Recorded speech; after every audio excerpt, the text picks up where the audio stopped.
میرے آقا صلی اللہ علیہ وسلم میں صفہ کے اندر پڑھنے والے صحابہ کرام سے ہی خانقاہی نظام کی بنیاد رکھی، اور یہی وہ پہلے لوگ تھے جو میرے آقا صلی اللہ علیہ وسلم کی بارگاہ میں ہر وقت بیٹھے رہتے۔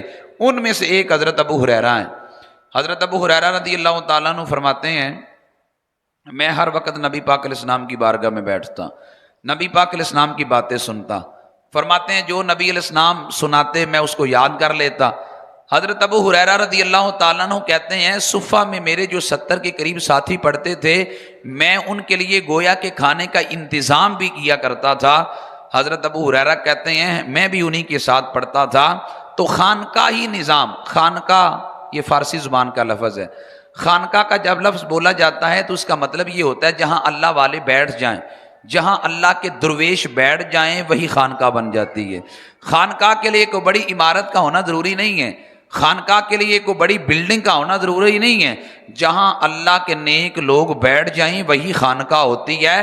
ایک وہ وقت تھا کہ جب خانقاہوں میں لوگ طالب مولا بن کے جاتے تھے، اللہ کی طلب لے کر جاتے تھے، اللہ کی رضا کے لیے جاتے تھے، اور جو دل میں تمنا لے کے جاتے تھے اللہ ان کی آرزو کو پورا بھی فرماتا تھا۔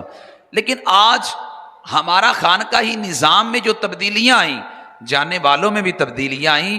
آج لوگ بھی صرف پیر کے پاس اسی لیے جاتے ہیں کہ میری بھینس دودھ تھوڑا دیتی ہے، میری بھینس کو نظر بد لگ گئی ہے، میرے بیٹے کو نظر بد لگ گئی ہے، میرا کاروبار چمکتا تھا بند ہو گیا ہے۔ ہم بھی دنیاوی کاموں کے لیے جاتے ہیں۔ ایک وہ وقت تھا جب لوگ طالب مولا بن کے جاتے تھے، اللہ کی رضا کے لیے جاتے تھے، اور جس تمنا کو لے کے جاتے تھے اللہ ان کی نیکوں کے صدقے، اپنے محبوبوں کے صدقے اللہ ان کی آرزو کو پورا فرماتا تھا۔ اب ان کی چند مثالیں میں عرض کرتا ہوں۔ اب دیکھیں ایک وہ وقت تھا کہ جب لوگ اللہ کی رضا کے لیے جاتے تھے۔ ایک نبینہ بندہ تھا تو وہ حضرت خواجہ معین الدین چشتی اجمیری رحمۃ اللہ تعالی علیہ کی بارگاہ میں بیٹھا دعا مانگ رہا تھا، اور کہتا یا اللہ میں نبینہ ہوں، مجھے آنکھیں عطا فرما دے، یا اللہ میں تیرے بندے کے پاس تیری رضا کے لیے آیا ہوں، یا اللہ مجھے آنکھیں عطا فرما دے۔ وہ رو کے دعا کر رہا تھا۔ اورنگزیب عالمگیر قریب سے گزرا، اورنگزیب کے کانوں میں آواز پڑی، نبینہ کہہ رہا تھا یا اللہ بڑی دیر ہو گئی ہے تجھ سے مانگتے، ابھی تک مجھے آنکھیں نہیں ملی۔ اورنگزیب عالمگیر نے نبینے کے کان میں کہا میں اندر جا رہا ہوں، واپس آنے تک اگر تجھے آنکھیں نہ ملی میں تیرا سر اڑا دوں گا۔ اتنی بات کی تو اندر چلا گیا۔ نبینہ رو رو کے دعائیں کرنے لگا، یا اللہ اگر مجھے آنکھیں نہ ملی میرا تو سر قلم ہو جائے گا، یا اللہ تیرے سوا میرا کون ہے، یا اللہ مدد تو نہیں کرنی ہے۔ بڑے رو کے اللہ کی بارگاہ میں دعا کرنے لگا۔ اورنگزیب جب واپس اس نبینے کے قریب پہنچا اللہ نے نبینے کی آنکھیں روشن فرما دی۔ اورنگزیب عالم کان میں آ کے کہنے لگا کوئی یقین کے ساتھ مانگے تو خالی رہ ہی نہیں سکتا، کمی ادھر نہیں ہے، کمیاں ہمارے اندر ہی ہیں۔ کوئی یقین کے ساتھ مانگے تو صحیح، بندہ جب یقین کے ساتھ مانگتا ہے وہ کبھی خالی نہیں رہتا۔ بھائی لوگ ایک وقت تھا اللہ کی رضا کے لیے جاتے تھے، خالی جولی لے کے جاتے تھے، اور اپنی جولی کو رحمت سے اور اللہ کے فضل سے بھر کے لے کے آتے تھے۔ ایک وہ وقت تھا جب لوگ طالب مولا بن کے جاتے تھے۔ صرف یہی نہیں، کتنے ایک بندہ تھا تو منگتا تھا، فقیر تھا۔ حضرت داتا صاحب کے مزار کے باہر کھڑا ہو کے کہنے لگا داتا صاحب بھلے وقتوں کی بات ہے، کہتا تھا آج مجھے 10 روپے چاہیے، شور مچا رہا ہے، اونچی اونچی کہہ رہا ہے داتا آج 10 چاہیے، اونچی اونچی کہہ رہا ہے۔ لوگ سنتے ہیں، سن کے تو چلے جاتے ہیں۔ ایک بندہ گزرا، کام پہ جا رہا تھا لیکن تھا بد عقیدہ، اس نے دیکھا کہ بندہ شور مچا رہا ہے، دل میں کہہ کر چلا گیا اس کو کہاں داتا نے کچھ دینا ہے۔ شام کو آیا تو فقیر ادھر ہی بیٹھا ہے، فقیر بھی بڑا پکا تھا، بیٹھا دعا کر رہا ہے داتا آج 10 لبنے نے تے جانا ہے، اون جیسا بھی نہیں جانا۔ وہ رو کے دعا کرتا جا رہا ہے اور مانگتا جا رہا ہے، کہتا 10 ملنے ہیں تو میں نے جانا، ویسے نہیں جانا۔ وہ بندہ گزرا، اس نے کہا صبح سے شام تک تو شور مچا رہا ہے، تجھے داتا نے کیا دینا ہے، لے 10 مجھ سے لے لے، اور داتا سے آئندہ کے لیے نہ مانگنا، داتا نے تجھے کیا دینا ہے۔ اس نے 10 پکڑے، داتا صاحب کے مزاج کی طرف منہ کر کے کہنے لگا داتا صاحب صبح تو شام تک منگے نے یہ دیتے بھی جے تے اپنے منکر کل دعائے جے، ہاں اپنے اس سے دلوائے ہیں جو مانتا بھی آپ کو نہیں ہے، آپ مجھے 10 اس سے دلوا دیے ہیں۔ بندے کی جب نیت سچی ہوتی ہے نا، یاد رکھیں وہ بندہ خالی نہیں رہتا. اللہ نے اپنے محبوبوں کو طاقت دی ہے. بھائی لوگ جاتے ہی اس لیے تھے، یہ اللہ کا بندہ ہے، میں اللہ کی رضا کے لیے اس کے پاس جاؤں گا تو جو مانگوں گا اللہ مجھے وہ نعمت عطا کرے گا. حضرت بابودین زکریا ملتانی رحمت اللہ تعالی علیہ، آپ کے پاس ایک عورت آئی، آ کے کہنے لگی حضور میرے ہاں اولاد نہیں ہے. آج معاشرے میں تانے مار مار کے عورت کو مار دیا جاتا ہے اگر کسی کے ہاں اولاد نہ ہو. اولاد دینا کسی بندے کے حق میں نہیں ہے، یہ اللہ کے قبضہ قدرت میں ہے. میرا رب جسے چاہے اولاد عطا کرے، جسے چاہے بانج کر دے، یہ تو مرضی رب کی ہے. لیکن میرے معاشرے کے اندر اگر کسی عورت کے ہاں اولاد نہ ہو اور اگر مسلسل بیٹیاں ہی پیدا ہوں تو یہاں تو تانے مار مار کے عورت کو مار دیا جاتا ہے. ایک عورت آئی حضرت بابودین زکریا ملتانی کے پاس، کہنے لگی حضور اولاد نہیں ہے، تو آپ کے پاس آئی ہوں اللہ کا بندہ سمجھ کے، تو میرے لیے دعا کرے اللہ مجھے اولاد دے دے. بابودین زکریا ملتانی فرمانے لگے میں اللہ کی بارگاہ میں دیکھتا ہوں کہ تیرے ہاں اولاد لکھی بھی ہے کہ نہیں. آپ نے مراقبہ کیا تو فرمایا بھائی تیرے نصیب میں اولاد نہیں لکھی. عورت رو پڑی، رو کے بیچاری حالات کی ماری ہوئی تھی، رو کے تو گھر میں چلی. جب حضرت بابودین زکریا ملتانی کے آستانے سے باہر نکلی تو حضرت بابودین زکریا ملتانی کے پوتے شاہ رکن عالم وہ کھیل رہے تھے. دیکھا کہ میرے دادے کے آستانے سے عورت نکلی ہے اور روتی ہوئی نکلی ہے، جہاں تو رونے والے بھی آئیں تو ہنس کے جاتے ہیں اور یہ رو کے نکل رہی ہے. اس نے پوچھا ابھی بھی روتی کیوں ہے؟ اس نے کہا میں تمہارے دادا کے پاس آئی تھی دعا کروانے کے لیے، میرے ہاں اولاد نہیں ہے تو تمہارے دادا جان نے مجھے جواب دیا ہے کہ تیرے نصیب میں اولاد ہے ہی نہیں. شاہ رکن عالم کا بچپنا تھا، فرمایا خالی کوئی نہیں آتا لیکن مانگنا بھی تو آنا چاہیے نا ولیوں سے. کہا کیسے مانگوں؟ شاہ رکن عالم کا بچپن تھا. آپ نے کہا جا کر، شاہ رکن عالم نے کہا جا کر بابودین زکریا ملتانی سے کہو حضور آپ کہتے ہیں تیرے نصیب میں اولاد نہیں ہے، آپ جا کر کہو آپ میرے نصیب میں اولاد ہوتی تو آپ کے پاس کیوں آتی؟ میں آپ کے پاس تو آئی اس لیے ہوں کہ میرے نصیب میں نہیں ہے. اس نے یہ جملے لیے، عورت واپس آئی. بابودین زکریا ملتانی فرمانے لگے پھر آ گئی ہیں. انہوں نے کہا حضور میں اس لیے آئی ہوں کہ آپ کہتے ہیں تیرے نصیب میں اولاد نہیں ہے، حضور میرے نصیب میں اولاد ہوتی تو میں آپ کے پاس کیوں آتی؟ حضرت بابودین زکریا ملتانی مسکرائے، آپ فرمانے لگے زبان تیری یہ جملے تیرے نہیں. فرمایا وہ عورت کہنے لگی حضور ہاں یہ جملے میرے نہیں ہیں، یہ جملے شاہ رکن عالم کے ہیں. آپ نے پھر دعا فرمائی اور اللہ نے کرم فرما دیا. یہ ہے ولی رب دے نظر کر کے تقدیر بدل دیں دے، لکھ لو ہو قلم والی تحریر بدل دیں دے. اور اسی کو سورہ رعد میں رب نے یوں بیان فرمایا اللہ تعالیٰ کی شان یہ ہے یمح اللہ ما یشاء ویثبت وعندہ ام الکتاب، جو چاہتا ہے لکھ دیتا ہے، جو چاہتا ہے مٹا دیتا ہے، اسی کے پاس کتاب کی اصل ہے. ساری طاقتیں رب کے پاس ہیں، جس کے نصیب میں جو چاہے لکھ دے، جو چاہے مٹا دے. تقدیر کی ایک وہ قسم ہے جو مٹ جاتی ہے اور ایک تقدیر کی وہ قسم ہے جو مٹتی نہیں ہے. کچھ قسمیں وہ ہیں جو مٹ جاتی ہیں. حضرت مجدد الفسانی رحمت اللہ تعالی علیہ، آپ کے بیٹے جب جوان ہوئے تو حضرت مجدد الفسانی رحمت اللہ تعالی علیہ نے فرمایا کہ بیٹا تم جوان ہو گئے تو تمہارے لیے میں کسی اعلیٰ استاد کا اہتمام کرتا ہوں. حضرت مجدد الفسانی نے حضرت ملا طاہر بندگی بہت بڑے امام تھے، ان کو بلایا، کہا میرے بچوں کو پڑھایا کریں. تو انہوں نے کہا حضور ٹھیک ہے. حضرت ملا طاہر بندگی پڑھانے لگے حضرت مجدد الفسانی کے بچوں کو. حضرت مجدد الفسانی کہتے ہیں کہ میں نے ایک دن سوچا کہ میں جا کے دیکھوں تو صحیح بچوں کا استاد انہیں کیا پڑھاتا ہے. حضرت مجدد الفسانی کہتے ہیں میں نے جب جا کے دیکھا تو میں نے بغور جب استاد کو دیکھا تو میں نے کہا بچوں تم جس استاد کے پاس پڑھتے ہو تمہارا استاد تو جہنمی ہے.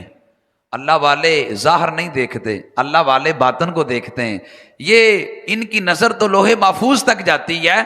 حضرت مجدد الفسانی فرمانے لگے کہ تم جس استاد کے پاس پڑھتے ہو وہ تو جہنمی ہے، لیکن ماں باپ ادب والے ہونا تو بچے بھی ادب والے ہوتے ہیں.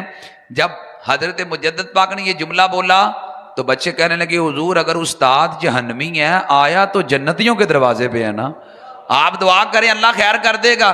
حضرت مجدد الفسانی کہنے لگے میں اللہ کی بارگاہ میں دعا کروں گا. رات پڑی، ساری رات اللہ کی بارگاہ میں دعا کرتے رہے. صبح ہوئی، بچوں نے بیچا ابا جی کیا بنا؟ حضرت مجدد الفسانی فرمانے لگے میں نے دعا کی ہے اللہ نے مہربانی فرما دی ہے۔ فرمانا ہے اللہ نے شقی سے سعید اس کو لکھ دیا ہے، تو یہ اللہ نے ان کو طاقت عطا فرمائی ہے۔ میں نے کہا ایک وہ وقت تھا جب لوگ اللہ کی رضا کے لیے ان کے پاس جاتے تھے اور پھر اللہ ان پہ کرم فرماتا تھا، ان کی خالی جولیوں کو اپنی رحمت سے مالا مال فرماتا تھا۔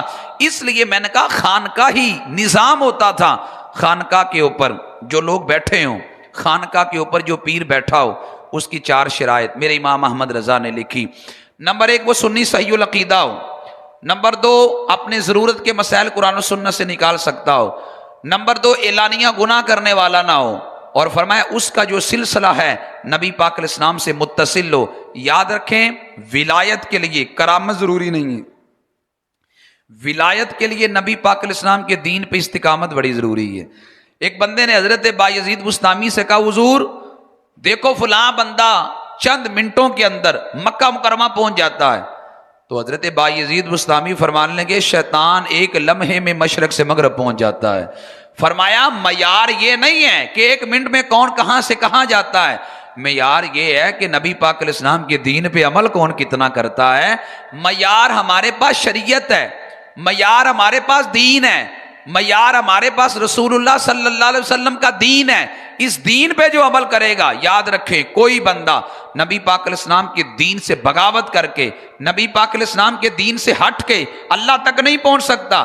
جو بھی اللہ تک پہنچا ہے وہ نبی پاک علیہ السلام کے دین پہ عمل کر کے پہنچا ہے، کوئی اس دین سے ہٹ کے اللہ تک نہیں پہنچا۔ اور مزارات پہ جو جانے کا اہل سنت کے ہاں مروجہ طریقہ ہے، اہل سنت نے اس کو بڑا واضح لفظوں میں بیان کیا کہ جب مزارات پہ جاؤ جا کر 4 ہاتھ دور کھڑے ہو جاؤ اور وہاں جا کر ان کی بارگاہ میں سلام کرو، جتنا قرآن آتا ہے وہ قرآن پڑھو، قرآن پڑھ کے اللہ سے ان کے صدقے دعا مانگو، اللہ تمہاری جولی کو بھر دے گا، دینا رب نے ہے۔ لیکن آج ہم یہ بمانگے دوہل واضح لفظوں میں، ایک نہیں ہر جگہ یہ کہتے ہیں کہ مزارات پہ جا کے سجدہ کرنا یہ حرام ہے، مزارات میں عورتوں کا بغیر پردے جانا یہ شریعت میں ناجائز ہے، مزارات پہ ڈھول ڈمکا کرنا یہ شریعت میں ناجائز ہے۔ داتا صاحب نے کب یہ کہا تھا کہ تم سال کے بعد ڈھول ڈمکا کے ذریعے چادر لے کر میرے مزار پہ آنا؟ داتا صاحب کی یہ تعلیمات نہیں، ہمارے بزرگوں کی یہ تعلیمات نہیں۔ آج ہم نے ان کی تعلیمات سے انحراف کیا اور ہم نے ان کی ان کاموں میں اپنی بہتری سمجھی جو کہ ان کی تعلیمات کے خلاف تھا۔ اور میں کہتا ہوں میں جس سلسلے میں بیعت ہوں، میرے دادا مرشد حضرت پیر سیف الرحمن مبارک صاحب رحمۃ اللہ تعالی علیہ، آپ کے مزار پر آج بھی تختی لگی ہے جس پر لکھا ہے کہ قبر کو سجدہ کرنا حرام ہے۔ تو اس لیے میں یہ کہتا ہوں ہر مزار میں یہ تختی لگی ہونی چاہیے کہ اس پر لکھا ہو مزار کو سجدہ کرنا حرام ہے، تاکہ آنے والے جاہلوں کو پتہ چلے کہ مزار کو چومنا تو شریعت میں جائز ضرور ہے، لیکن مزار کو سجدہ کرنا یہ شریعت میں حرام ہے۔ اگر کوئی جاہل یہ حرکت کرتا ہے اس کو اہل سنت میں کھاتے پہ تو نہ ڈالو، ہمارے علماء نے تو صریحاً اس کو منع کیا اور اس سے منع کرتے ہیں۔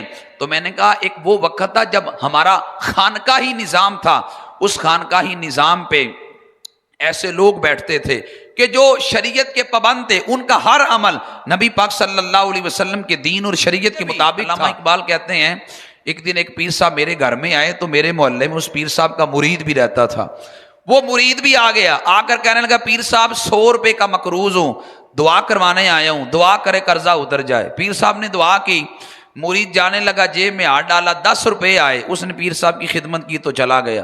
علامہ اقبال کہتے ہیں مجھے بڑی ہنسی آئی۔ علامہ اقبال فرماتے ہیں جب میں ہنسا تو پیر صاحب کہنے لگے ہنستے کیوں؟ اقبال بولے میں نے کہا پیر صاحب آپ کی ولایت کا مجھے یقین ہو گیا، آپ واقعی پہنچے ہوئے ہیں۔ علامہ اقبال نے جب یہ لفظ بولے، پیر صاحب کہتے ہیں آپ کو میری ولایت کا یقین کیسے ہو گیا؟ تو اقبال کہنے لگے میں نے کہا پیر صاحب آپ کی ولایت کا مجھے یقین اس لیے ہو گیا کہ مرید جب آیا تھا 100 کا مقروض تھا، جب دعا کروا کے گیا ہے تو 110 کا ہو گیا ہے۔ فرمایا یہ آپ کی ولایت ہے بھائی، پہلا وہ حالات کا مارا ہوا ہے اور آپ نے پھر اسے نذرانہ لے لیا، اس کو تو نذرانہ دینا بنتا تھا۔ یہی اقبال نے کہا تھا گر پیر کا بجلی کے چراغوں سے ہے روشن، ہم کو میسر نہیں مٹی کا دیا بھی۔ یاد رکھیں جس پیر کے آستانے پہ مدرسہ قائم ہے اس پیر کی جتنی خدمت کرے اتنی تھوڑی ہے. جس پیر کے آستانے پہ مخلوق خدا کے لیے لنگر جاری ہے اس پیر کی جتنی خدمت کرے اتنی تھوڑی ہے. اور جس پیر کے آستانے پہ نہ تو مدرسہ ہے نہ وہاں پہ لوگوں کے لیے لنگر ہے اور وہاں آئے روز پھر گاڑیاں بدلیں گی. حضرت شاہ احمد نورانی صدیقی رحمت اللہ تعالی علیہ آپ کہتے ہیں مجھے اپنے دور میں کسی خانقاہ پہ جانا ہوا.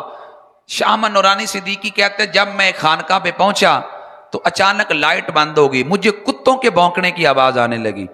تو شاہ احمد نورانی صدیقی فرماتے ہیں میں نے پوچھا کہ کتوں کے بھونکنے کی آواز کیوں آنے لگی؟ تو بتایا گیا کہ کتوں کے کمروں میں اے سی چل رہے تھے, لائٹ جانے کی وجہ سے اے سی بند ہو گئے ہیں, اس وجہ سے کتوں نے بھونکنا شروع کر دیا ہے. بھائی وہ آستانے بھی ہیں, وہ جگہ بھی ہیں, بڑے محنت کر کے چلے گئے, انہوں نے محنت کر کے وقت گزار دیا. آج پیچھے آنے والے ان کے نام پہ کیا کر رہے ہیں یہ ہمیں دیکھنے کی ضرورت ہے. میں نے کہا خانقاہوں پہ بیٹھے ہوئے جو اولیاء ہیں ان کا جو نصاب ہے وہ شریعت کے پابند ہوتے ہیں. خانقاہ پہ بیٹھے ولی کی نشانی یہ ہوتی ہے وہ اللہ کی مخلوق سے پیار کرنے والا ہوتا ہے, وہ اللہ کی مخلوق سے محبت کرنے والا ہوتا ہے.